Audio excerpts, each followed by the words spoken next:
How's it going, friends? So, looks like I'm going from one head gasket job to another one over here.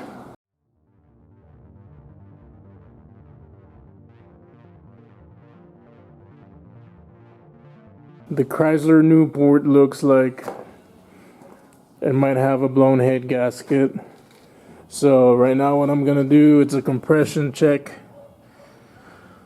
I mean, it was running okay, but it wasn't,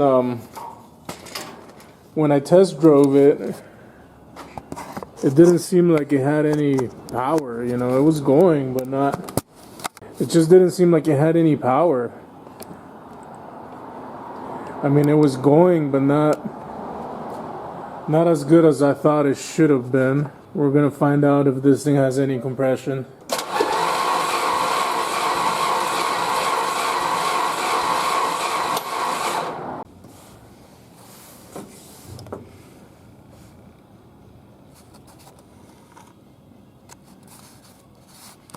Okay, so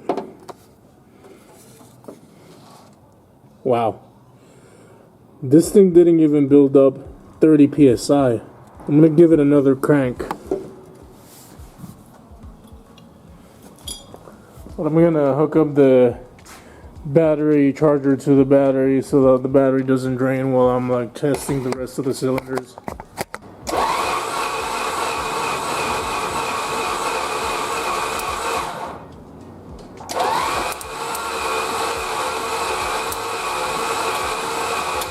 Wow, that one didn't even move.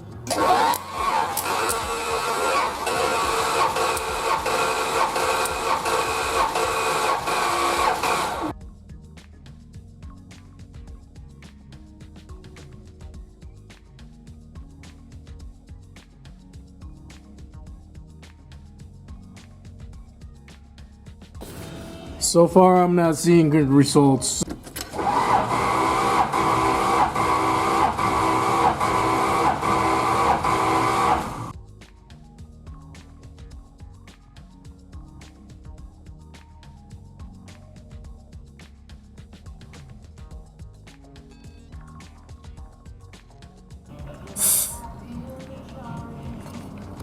All right, friends, it is the next day.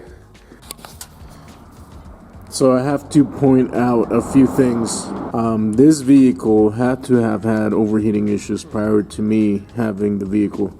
It's just because there's something I noticed earlier, way earlier, is like that radiator does not belong to this car. I'm not 100% sure, but it looks like it doesn't. Just because this hose, I think it should be on the other end. I mean, it is a Chrysler radiator, and it's shown some minor leaks on the other end over there, but it wasn't pouring or dripping. When I had the car running, I made sure the antifreeze was topped off. It didn't overheat because it was low on antifreeze. I'm thinking this thing was passing combustion gases into the cooling system, and that caused it to blow a lower radiator hose. Alright, now let's take a look underneath.